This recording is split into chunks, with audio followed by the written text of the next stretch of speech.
Geographical Information Systems. What does it mean and what's its relation to the Pacific region? We spoke to environmentalist GIS specialist from SPREP, Vani.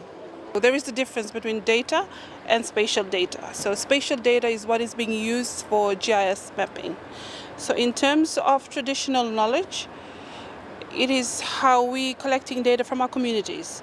So incorporating this traditional knowledge data using locations. So for instance, migrating birds, where they move to during summer. So these are some of the things that we map, and these are traditional knowledge. So this is being showed to the communities, and over time this migration pattern must have changed. So due to the impacts of climate change, so this is how you use GIS to visualize these changes in terms of traditional knowledge that has been passed down. So one way that we can address this is try and make awareness for the communities, informing them on the traditional knowledge and what thematic area they can address this, how they can be grouped. And when we are able to convey this to the community, that we're able to collect the data that is passed down or traditional knowledge locally, because the communities do not know how this traditional knowledge can be used using technology. So by having these examples and having awareness at community level, they're able to know that you can actually see what traditional knowledge is using maps, using platforms. So these are some of the ways that we can address this. Most of our infrastructures for the Pacific Islands is coastal.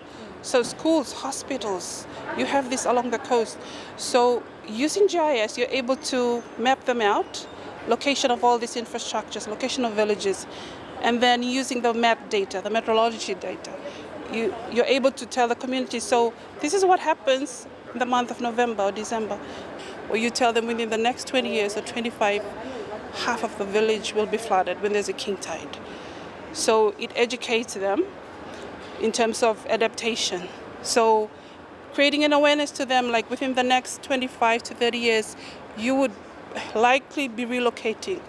So it gives them a sense of looking for places, suitable areas that they can relocate. And that's where you use GIS again, to find suitable areas that is accessible to roads, that is safe from flooding, from sea level rise, and communicating this to the community so they're aware and they're able to understand eventually when they're being told to relocate.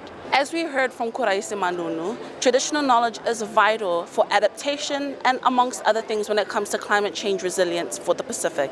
This is Mareva for Pacifica TV.